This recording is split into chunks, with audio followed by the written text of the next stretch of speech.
오늘 이제 사무엘상 4장의 말씀에서 이제 안타까운 내용들이 등장을 하게 됩니다. 이스라엘이 그 블레셋과 계속해서 지금 사사시대 내내 블레셋과 계속해서 사이가 좋지 않았었죠. 그것이 삼손의 때에 아주 좋지 않은 상황까지 가죠. 삼손이 많이 블레셋 사람들을 죽이기는 했지만 그게 어떻게 군대적인, 그러니까 이스라엘을 이끌고 나가서 하나님의 이름으로 나아가서 싸워서 이렇게 전쟁에서 승리를 한 그런 것이 아니라 그냥 본인의 그 하나님께서 주신 그 힘이지만 그냥 본인이 혼자서 막 이렇게 해서 죽인 자들만 이제 있을 뿐, 이스라엘이 하나님의 이름으로 나아가서 블레셋과 전쟁을 해서 이겼다거나 이런 적은 아직 없는 그런 상황입니다. 그런데 오늘 보니까 이제 블레셋과 함께 싸우려고 이제 이스라엘과 블레셋이 서로 딱 이제 진을 치고 있는 상황입니다. 왜 그렇게 되었는지는 지금 이유는 나오지 않지만 이전부터 계속 사이가 좋지 않았던 것으로 보아 언제 싸워도 이상할 게 없는 그런 사이입니다. 그런데 처음에 전쟁을 벌였는데 이스라엘이 패하게 됩니다. 그래서 군사가 4,000명 그곳에서 죽게 됩니다. 너무나 안타까운 일이 발생을 했죠. 그래서 백성들이 돌아오면서 여호와께서 어찌하여 우리에게 오늘 블레셋 사람들 앞에서 패하게 하였는고라고 하면서 이제 울면서 많이 나오는 옷을 찢고 아마 이런 장면들이 분명히 있었을 것입니다. 그런데 이들이 어찌하여 우리에게 오늘 블레셋 사람들 앞에 패하게 하였는고, 이 말이 약간 이상하죠. 백성이 진영으로 들어오매 이스라엘 장로들이 이르되, 그러니까 이스라엘 장로들은 전쟁에 나가지 않은 것 같습니다. 이제 패하고 들어오는 그 백성들을 보면서 장로들이 어찌하여 우리를 패하게 하였는고라고 합니다. 하나님께 여쭤보지 않고 그냥 이 비통한 심정을 그냥 토하기만 하고 있죠. 왜 하나님께서 우리를 이렇게 패하게 하셨을까?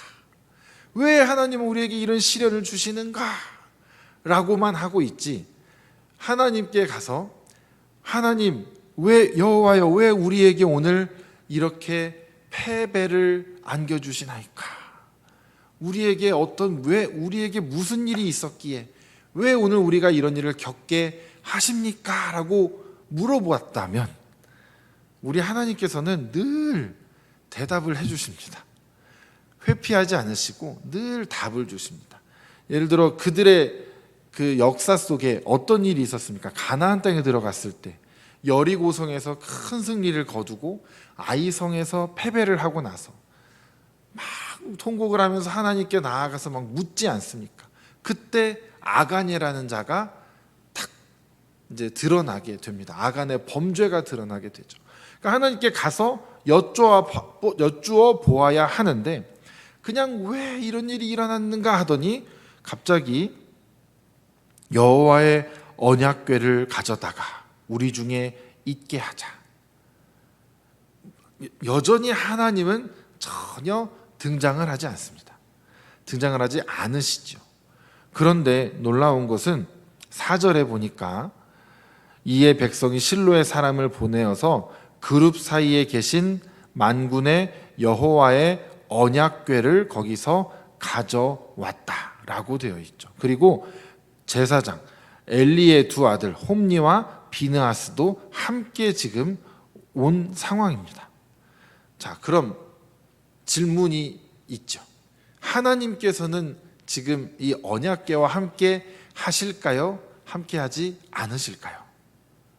언약궤 안에 하나님이 들어가 계시는 겁니까? 얼마나 답답하실까요? 그 뚜껑이 덮여져 있는데. 하나님께서 언약궤를 주시는 것은 상징적인 의미죠. 언약궤를 통해서 하나님께서 말하자면 그 가시적으로 눈으로 보여주시는 겁니다. 우리에게 십자가가 상징이듯이 십자가를 생각하면 무엇이 떠올라야 됩니까? 우리는 예수 그리스도의 고난과 죽음, 또 우리의 죄, 그리고 이제 나아가서는 부활과 우리가 새롭게 거듭나서 살아가야 하는 그 우리의 자기를 부인하고 자기 십자가를 지고 나아가는, 거기까지 쭉 우리는 십자가를 생각하면 그런 것들이 떠오르는 것이죠. 십자가 자체에 어떤 능력이 있는 것은 아닙니다. 십자가는 우리로 하여금 기억하게 해주는 상징적인 존재이지요. 말하자면 성찬을 우리가 하는 것도 비슷한 의미를 가지고 있습니다. 성찬식을 하면서 우리 예수님의 살과 피, 그것을 우리가 기억하면서 감사함으로 나아가는 것이죠. 우리가 예수님과 한 몸이 됨을 또 기억하는 것이죠. 여기서 그 언약궤가 등장을 한다라는 것, 하나님께서 늘 이스라엘 회중 가운데 함께 하시겠다라는 그 약속의 상징인데, 이들은 지금 하나님 없이 하나님이 함께 하고 있다라는 어떤 알 수 없는 믿음을 가지고 이 언약궤를 들고 막 가고 있습니다. 그리고 이제 언약궤가 이곳에 도착을 했습니다. 그리고 5절에 보니까 여호와의 언약궤가 진영에 들어올 때에 온 이스라엘이 큰 소리로 외치매 땅이 울린지라. 백성들이 떨어졌던 사기가 하나님의 언약궤가 들어오는 순간 난리가 났습니다. 이제 우리는 승리할 것이다. 이제 하나님이 도착하셨다. 이제 우리의 여호와께서 우리와 함께 하신다 하면서 막 이제 환호를 지르며 막 이렇게 이제 사기가 막 올라가고 있는 상황입니다. 여전히 하나님은 보이지 않으시죠. 하나님은 여전히 등장하지 않으십니다. 블레셋 사람들이 그걸 보고 놀랍니다. 그리고 벌벌 떨기 시작하죠. 7절에 보니까 두려워한다 라고 되어 있습니다. 그리고 신이 진영에 이르렀다, 이렇게 이제 표현을 하고 있죠. 저들의 신이 이제 이 저들의 그 군사들 가운데 드디어 왔구나. 우리는 오늘 죽은 목숨이다. 그런데 도망가지는 않습니다.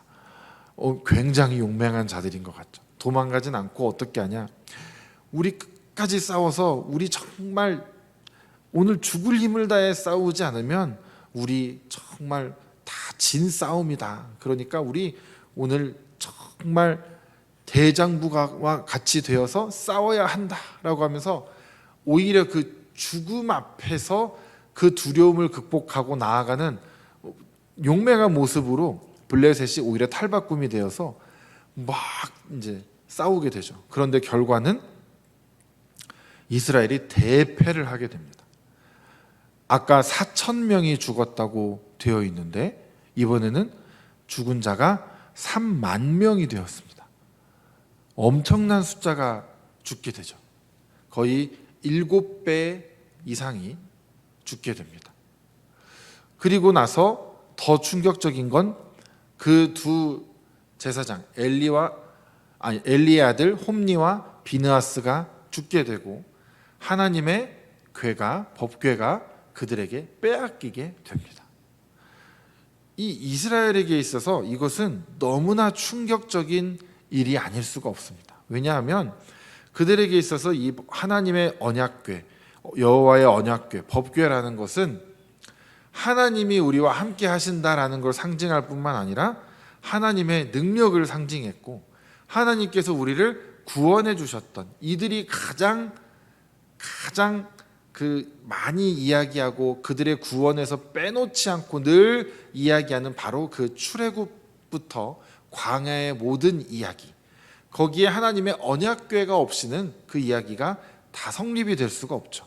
그러니까 하나님의 언약궤를 생각하면 그 우리를 애굽에서부터 인도하여 내신, 광야에서 우리를 죽지 않게 하시고 가나안 땅까지 들어오게 하셔서 오늘날 이곳에 정착하도록 해주신 여호와 하나님이 우리와 함께 하신다는 증거가 바로 이 언약궤다 라고 이들은 철석같이 믿고 있었습니다. 그리고 그 언약궤를 전쟁에 가지고 나갔는데 이들은 전쟁에서 패하게 되는 것이죠. 여러분들은 어떠신지 모르겠습니다. 우리가 하나님이 나와 함께 하신다, 하나님이 어떤 분이시다라는 걸 우리가 평생 믿으면서 살아왔는데 그 믿음이 한순간에 깨져버리는 순간을 혹시 경험한 적이 있으신지 모르겠습니다. 이들이 아마 그런 지금 상황 가운데 놓여 있는 것이죠. 그런데 우리는 이제 이 이야기를 다 알고 또 이렇게 3인칭의 시점에서 보기 때문에 이들의 어리석음도 함께 보이고 있죠. 그래서 우리는 그렇게 어떻게 보면 크게 놀랍지 않습니다. 근데 이들의 입장에서는 이게 지금 너무나 충격적인 일입니다. 오죽하면 엘리 제사장도 이 이야기를 듣자마자 너무나 놀라가지고 깜짝 놀라다가 뒤로 넘어져서 목이 부러져 죽게 되었습니다. 이스라엘 백성들도 마찬가지였겠죠. 하나님이, 우리의 신이 지금 저들에게 빼앗겼다. 그것은 무엇을 의미하냐면 우리의 신이 약하다라는 것을 또한 의미합니다. 저들에게 우리의 신이 졌다. 이제 우리는 어떡하는가? 이것을 이제 걱정하는 것이죠. 그런데 이들이 걱정해야 되는 것은 사실 그것이 아니죠. 우리의 신이 졌다. 우리의 신이 왜 졌는지를 생각해야 되고, 우리의 신이 왜 이 전쟁에서 등장하지 않으셨는지를 생각해야 되는 것이죠. 이 언약궤를 가져오는 것부터 보면 하나님께 한 번도 여쭈어 보는 일이 없다고 아까 말씀을 드렸었는데, 하나님께 여쭈어 보지도 않고 그냥 마치 언약궤가 있으면 이길 거야 라는 그 생각을 이들이 품게 된 것은 마치 그 부적과 같은 모습을 가지고 있습니다. 말하자면 이것만 있으면 하나님이 우리를 도우실 거다, 이것만 있으면 하나님이 우리와 함께 하실 거다, 그래서 몸에 부적을 지니고 나가면 안전할 거다라고 생각하는 것처럼 이 형식적인 것 안에서 그 믿음이 벗어나지 못하고 있었습니다. 근데 하나님께서는 우리에게 형식을 주시는 이유가 있습니다. 예배라는 어떤 형식, 그리고 그 이들에게는 언약궤와 또 율법이라는 형식, 예배 안에서도 다양한 형식들이 우리가 전통 속에서도 자리 잡혀 가기도 하고 하나님께서 우리에게 직접 주시는 것도 있습니다. 왜 그런 형식이 우리에게 필요한지 우리는 알아야 하는데 그 형식 속에 담겨 있는 정신을 우리는 알아야 됩니다. 그런데 그 정신은 온데간데 없고 형식만 남아서 이 형식이 우리를 지켜줄 거라고, 내가 이 형식만 지키면 예배를 잘 드린 것이라고, 내가 이 형식대로만 하면 내 삶에는 문제가 없을 거라고 생각하는 것이 우리의 크나큰 잘못이 된다라는 것이죠. 형식보다 먼저 있어야 되는 것이 바로 정신입니다. 형식 속에 담겨 있는 그 정신이 없이는 이 형식은 있으나 마나 한 것입니다. 형식은 무엇이냐면 이 정신을 잘 지켜주도록 하기 위한 방편입니다. 도와주기 위한 방법이죠. 새벽 예배, 수요 예배, 금요 기도회, 이런 것들이 왜 있을까요? 안식일을 지켜라, 또 주일을 성수를 하자. 아니, 수요일 성수하고 금요일 기도하고 새벽 기도하라는 건 성경에 정확히 되어 있지는 않은데, 물론 예수님께서 새벽에 기도하셨다라는 그런 것을 따라서 우리가 함께 기도하는 것은 맞습니다만 그런 거는 없는데 왜 할까요? 이것은 오랜 교회의 전통에서 생겨난 우리를 위한 형식적인 배려입니다. 예배가 이렇게 마련되어 있지 않으면 혼자서 신앙생활하면서, 혼자서 기도생활하면서, 혼자서 말씀 보면서, 혼자서 올바르게 성경을 해석하면서, 혼자서 믿음이 흔들리지 않으면서 살아가기가 정말 쉽지 않다라는 것이죠. 이렇게 마련되어 있는 예배와 이 자리를 통해서 우리가 함께 모여서 시간을 정해서 함께 예배드리고 함께 말씀 보고 함께 기도하고 이렇게 하는 공동체적인 이런 모든 것들이 우리에게 주어진 형식인데, 이 형식이 결국 우리를 지켜주는 것이 되는 것입니다. 그런데 우리가 이 형식만 남게 될 때 위험하다라는 것이죠. 내가 이 정신을 잃어버리게 되면 형식만 남게 됐을 때 위험합니다. 하지만 그 형식을 잘 지키고 있다면 다시 또 정신이 돌아오게 될 때가 있죠. 제정신 말고요. 우리가 지켜나가야 할, 하나님께서 우리에게 네가 이것을 기억하여야 한다라고 우리에게 주시는 그 하나님의 마음, 하나님의 사명, 하나님께서 주신 그 사명, 이런 것들을 우리가 다시 붙들 수 있게 되는 겁니다. 왜요? 이 형식을 지키는 자리에 있는 다른 이들이 그것을 잘 붙들고 있으면 그것이 가능합니다. 모두가 정신을 못 차리고 있으면, 특히 홈리와 비느와스처럼 앞에서 예를 들어 목사인 제가 그 정신을 잃어버리고 저도 형식만 지키면서 예배를 인도하고 있다면 제가 여러분들을 어떻게 올바른 길로 이렇게 길을 제시하고 같이 나가자고 여러분들을 독려할 수 있겠습니까? 그럴 수 없죠. 근데 누구 하나 정신을 차리고 있어야 됩니다. 그 사람이 바로 이제 사무엘이라는 하나님의 사람이 등장을 하게 되는 것이죠. 하나님께서 완전히 떠나버린 사건이 바로 오늘 4장입니다.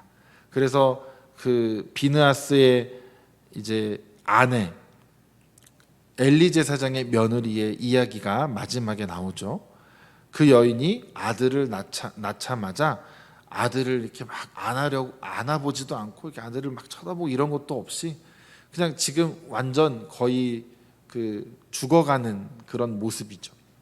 그리고 이 이제 아이를 낳고 죽게 되는데, 그러면서 뭐라고 하고 죽냐면 이가봇이라는 말을 하고 죽게 됩니다. 이카보드, 우리말로 그냥 이가봇이라고 써져 있지만 이카보드라는 건데 영광이 떠났다라는 그런 이제 히브리어죠. 하나님의 영광이 떠났다. 영광이 이스라엘로부터 떠났다라는 것을 이야기를 하고 있는 것이죠. 이것은 이 여인의 혼자의 독백이었을 수 있지만 오늘 이 여인의 그 말, 마지막 그 한 문장이 우리에게 오늘 전해진 것은 이유가 있겠죠. 하나님께서 우리의 형식 가운데 언제나 함께 해주시지는 않는다라는 겁니다. 형식이 우리를 도와주고 형식이 우리가 신앙생활을 잘할 수 있도록 이렇게 지켜주는 것은 맞지만 이 형식을 잘 지키고 있어도 하나님의 임재하심은 없는 경우들이 있다는 겁니다. 그것을 우리가 어디서 찾을 수가 있냐면 사사기의 내용에서 찾아볼 수가 있고요. 또 하나는 그 예레미야서 말씀에 7장에 등장을 합니다. 7장 4절에 제가 읽어드리겠습니다. 너희는 이것이 여호와의 성전이라, 여호와의 성전이라, 여호와의 성전이라 하는 거짓말을 믿지 말라. 이런 말씀이 등장을 합니다. 그런데 여호와의 성전을 가리켜서 그것이 거짓말이라고 이야기를 합니다. 이상하죠? 여호와의 성전인데 성전이라고 하는 말을 믿지 말라고 합니다. 그러면서 5절부터 뭐라고 하냐면 너희가 만일 길과 행위를 참으로 바르게 하여 이웃들 사이에 정의를 행하며 이방인과 고아와 과부를 압제하지 아니하며 무죄한 자의 피를 이곳에서 흘리지 아니하며 다른 신들 뒤를 따라 화를 자초하지 아니하면 내가 너희를 이곳에 살게 하리니 곧 너희 조상에게 영원 무궁토록 준 땅이니라. 아멘. 하나님께서 예레미야 선지자를 통해서도 이렇게 말씀을 주셨습니다.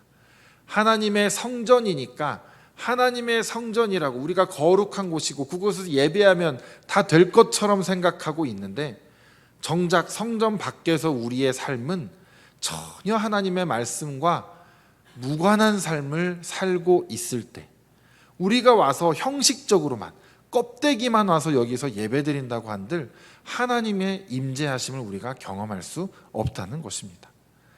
바로 이스라엘의 역사 안에서 우리가 그것들을 배우게 되는 것이죠. 말씀을 들어도 말씀이 들리지도 않거나 말씀이 들려도 순종하지 않거나 우리가 그렇게 할 때 오늘 이 하나님의 법궤가 빼앗기는 사건과 같은 일들이 우리 삶에도 일어날 수가 있다라는 것입니다. 그럼 우리가 선택을 해야 되겠죠. 이 일을 수습하고 하나님과의 관계를 회복할 것이냐, 하나님과의 관계를 회복함으로 이 일이 수습되는 것을 기대할 것이냐. 당연히 후자겠죠. 당연히 후자입니다. 그런데 우리는 이런 일들 앞에서 여전히 깨닫지 못할 때가 참으로 많습니다. 하나님과의 나와의 관계가 무너졌기 때문에 내가 하나님의 은혜를 경험하지 못하고 있다는 것을 깨닫지 못할 때, 그것이 우리에게 가장 큰 비극 중에 비극이 아닐 수가 없다라는 것이죠. 오늘 하나님께서 부재하신 상태, 하나님의 영광이 떠난 상태, 그것이 오늘 이스라엘의 신앙의 지금 진단서로서 우리에게 오늘 제공되고 있습니다. 그런데 놀라운 것은, 그리고 또 감사한 것은, 이 말씀이 그래도 감사한 것은 사무엘상 가운데에서 등장을 했다라는 것입니다. 이 부분이 사사기서에서 등장을 했다라면 정말 더 절망적이었을 텐데, 이 말씀이 사무엘상에서 등장을 했기 때문에, 그리고 초반에 등장했기 때문에 이후에 이 일이 어떻게 바뀌어 갈지에 대해서 우리가 조금 기대를 할 수가 있는 것이죠. 사무엘의 이름의 뜻이 있습니다. 혹시 아시나요? 사무엘의 이름의 뜻. 앞에 한나가 기도하고 사무엘이라는 아들을 낳게 될 때 이제 지어준 이름입니다. 사무엘의 이름은 하나님이 들으셨다라는 뜻을 가지고 있습니다. 좀 더 풀어서 말하자면 하나님께 간구하였더니 하나님께서 들어주셨다라는 뜻을 가진 것이 사무엘이라는 이름입니다. 우리가 이스라엘에 들어라, 쉐마 이스라엘 하지 않습니까? 이스라엘에게 말씀을, 하나님의 말씀을 들어라. 쉐마, 사마, 그 시옷, 미음, 자음, 사무엘. 사무가 그러니까 듣다라는 거고, 엘은 하나님입니다. 그러니까 하나님께서 들으셨다라는 뜻을 가지고 있는 것이 사무엘의 이름입니다. 사무엘이라는 이름 자체가 담고 있는 그 큰 의미를 우리가 알아야 되는데, 오늘 지금 이스라엘 백성들이 맞이한 이 비극은 왜 일어난 비극인지를 사무엘의 이름을 통해서 알 수가 있습니다. 무엇이냐면 이스라엘이 하나님의 말씀을 듣지 않아서 생긴 바로 비극입니다. 듣지 않았기 때문에 순종하지 않았죠. 그리고 여러 번 말씀드린 적이 있지만 순종과 듣는다라는 것은 어원적으로 같은 어근에서 등장을 합니다. 샤마라는 건데, 즉 듣는다라는 것, 순종이라는 말이 어원이 같다라는 것은, 순종한다는 것은 곧 잘 듣는다라는 얘기죠. 말씀을 잘 들었다. 그것은 듣기만 한 것이 아니라 듣고 지켜 행했다라는 것을 의미합니다. 그러니까 사무엘이라는 그 이름이 이 책에서, 이 책의 이름으로 정해졌고, 또 사무엘이 등장한다라는 것은 이제 그동안 하나님의 말씀을 듣지 않았던, 자신들의 소견에 옳은 대로 행했던 이 이스라엘에 정말 없었으면 하는 아주 악하고 추하고 치욕적인 이 역사를 사무엘이 등장함으로써 다시 이제 이것을 끊어내고자 함인 것이죠.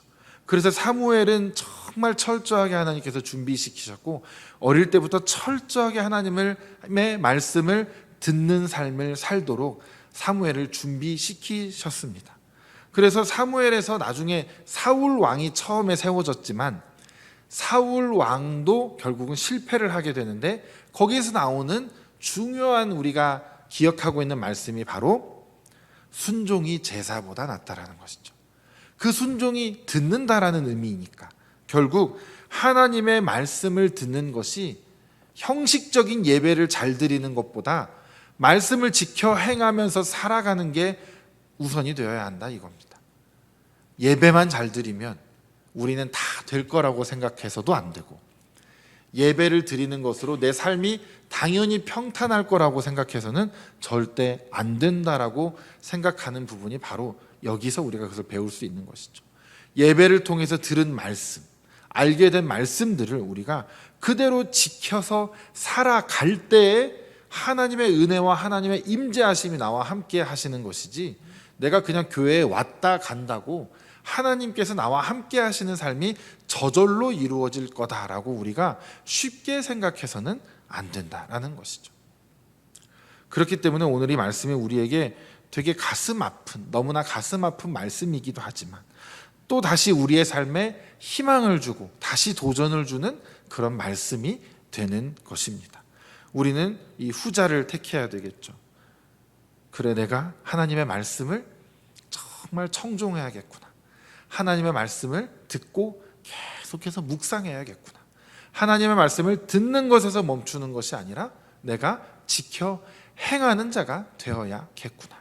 그때의 나의 예배가 하나님께서 임재하시는 예배가 되고, 그때의 나의 삶 가운데 하나님이 나를 주관하시고 나의 주인이 되시는 삶이 이루어지겠구나라는 것을 우리가 오늘 말씀을 통해서 다시 도전을 받으시고, 또 그렇게 살아오고 계신 분들이 계신다면 그 하나님께서 여전히 나와 함께 하시는구나, 위로함도 받으시고 또 앞으로 나아갈 또 새 힘을 얻으시는 그런 귀한 말씀이 되시기를 주님의 이름으로 축복합니다. 주님, 감사합니다. 오늘 사무엘상의 4장 말씀을 통하여서 참으로 아픈 이스라엘의 역사를 보며 다시 그 안에 하나님께서 새로운 소망의 싹을 틔우신 것을 우리가 함께 보며, 우리는 하나님의 말씀을 정말 지켜 행하는 자들이 되고자 다시 한번 우리의 마음을 다시 다잡게 하심에 감사를 드립니다. 우리가 정말 하나님의 말씀에 순종하며 살아가는 자들이 될 수 있도록 주여 우리에게 큰 은혜를 허락하여 주시옵소서. 감사드리오며 거룩하신 예수님의 이름으로 기도드렸습니다. 아멘.